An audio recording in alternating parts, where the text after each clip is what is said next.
Well, ladies and gentlemen, welcome back to another episode of This AI Weekend. I'm your host, Theo Vaughn, and today we've got a guest who's not just a regular guest, he's a four-time world kickboxing champion, a businessman, top G, Cobra, top striker, Mr. Producer, Mr. Plenty, the man himself, Mr. Andrew Tate. How you doing, Andrew? Theo, my man. That's the best introduction someone has ever given me. Thank you for that. Yay, I'm doing great, just hustling and bustling. You know how it is. Absolutely, man. You're like the James Brown of the hustle game, always moving and shaking. I mean, last time I saw someone move like that, it was a raccoon in a garbage can. Gotta stay nimble, my brother. You never know when life's gonna throw a roundhouse kick at you. Ain't that the damn truth? So, what's the secret to being a kickboxing champion and a successful entrepreneur? Is it just throwing kicks at your problems?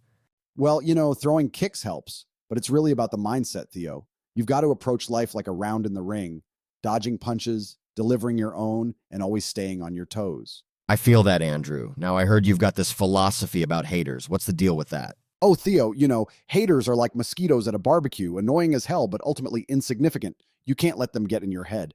Man, that's true. I've had my fair share of haters. I call them my unpaid motivational speakers. Keeps me going, you know? That's the spirit. Turn that negativity into fuel for the hustle. Well, speaking of hustle, I saw you on Twitter the other day, or X, now that's called, flexing with a bunch of cash.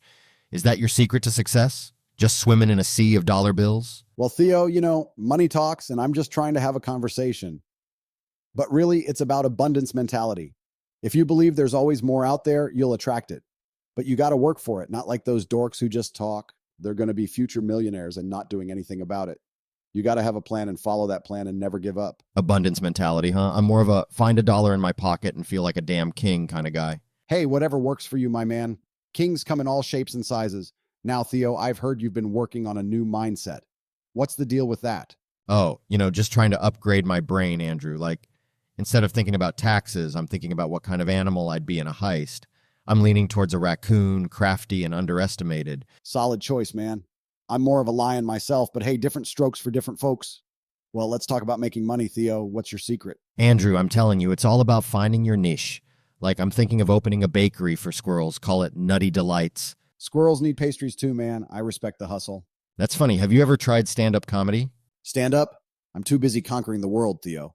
What's wrong with you? Conquering the world? I'm just trying to conquer this bag of hot Cheetos, man.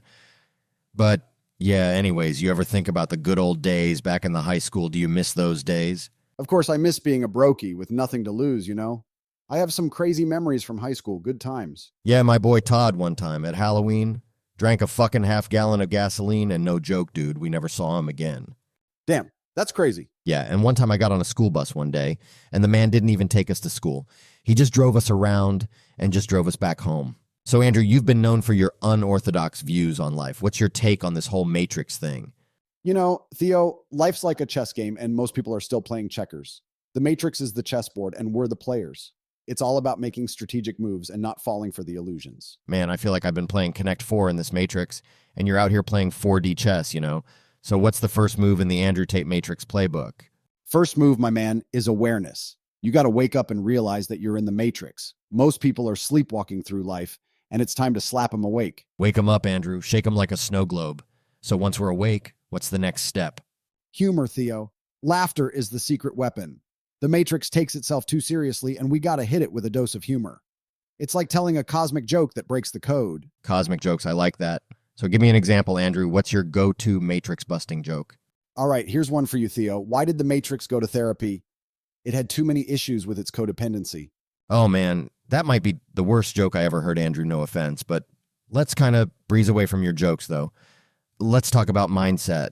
How do we develop that Matrix-busting mentality? It's all about rejecting the victim mentality, Theo. You're not a pawn in the Matrix. You're the player. Take control, make your moves, and don't let the Matrix dictate your narrative.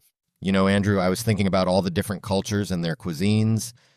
Have you ever tried Vietnamese food? Oh, absolutely. Vietnamese cuisine is amazing. So many flavors and textures, but I bet the Vietnamese people taste amazing. Oh my God, finally someone understands me. One time I was fasting for 4 days and saw a Vietnamese person in the mall, and man, no joke, I wanted to eat him. Finally someone understands me, not like Joe Rogan, who thought I was joking when I said it. I agree with you, Andrew, on that one. Yes, Theo, but it's all a joke, right? We would never do that. That's not morally correct. Do you agree with me? Yeah, you're right. You're right. But man, tell me, what do you do every day? What does your day look like? Well, my morning routine consists of counting my money and doing push-ups on a pile of cash, the usual. In the afternoon, Classic Andrew move right there, boy. I've been trying something new myself, meditating with my pet raccoon. He's got some deep thoughts, let me tell you. raccoon meditation, huh? That's unique. I prefer meditating in a room full of mirrors so I can appreciate myself from every angle. Mirrors, Andrew? You're like a real-life vampire, but instead of avoiding mirrors, you're drawn to them. Speaking of vampires, did you hear about my new business venture? I'm opening a gym exclusively for vampires. CrossFit with a side of blood-sucking. It's a niche market. That's bloody brilliant, Andrew. But seriously, how are you going to handle the sunscreen situation? Vampires burn easily, Details. We'll have a blood-based SPF, Theo. Keeps them protected while maintaining that undead glow. Don't worry, Theo. I'm always a step ahead of everyone. You know why? Because money loves speed. Remember that. You're always thinking ahead, man. I respect that. By the way, did I ever tell you about the time I tried stand-up comedy for pets? Stand up for pets? That's wild. What's the deal there? Yeah, I performed at this pet-friendly comedy club. The audience was a mix of dogs, cats, and a parrot that kept heckling me. I got a standing ovation from the dogs, though. They really appreciated my fetch the punchline routine. That's a new level of comedy, Theo. Maybe I should add pet-friendly workouts to my gym. Imagine a cat doing burpees. Absolutely, man. You could call it Paws and Reps. It's $1 million idea. I like the way you think, Theo. Let's collaborate and take the pet fitness world by storm. Paws, reps, and a touch of vampire glamour. Nice, I'm in. But yeah, I've been thinking about taking up a new hobby, man. Something that really gets the blood pumping. Well, I've got no shortage of ideas for adrenaline-fueled activities, Theo. What are you thinking? I want to start a synchronized swimming team for grizzly bears. Picture it.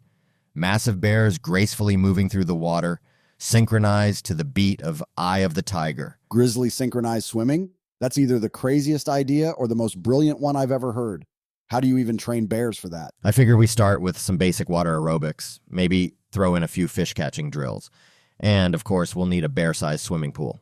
While you're busy with grizzly bears, I've been working on a new line of motivational candles. Each one comes with a tiny motivational speech when you light it. Imagine lighting a candle and hearing, "You've got the power to conquer the day." That's genius, Andrew. Multifunctional motivation. I like it. Theo and Andrew's bear-sized motivational splash spectacle.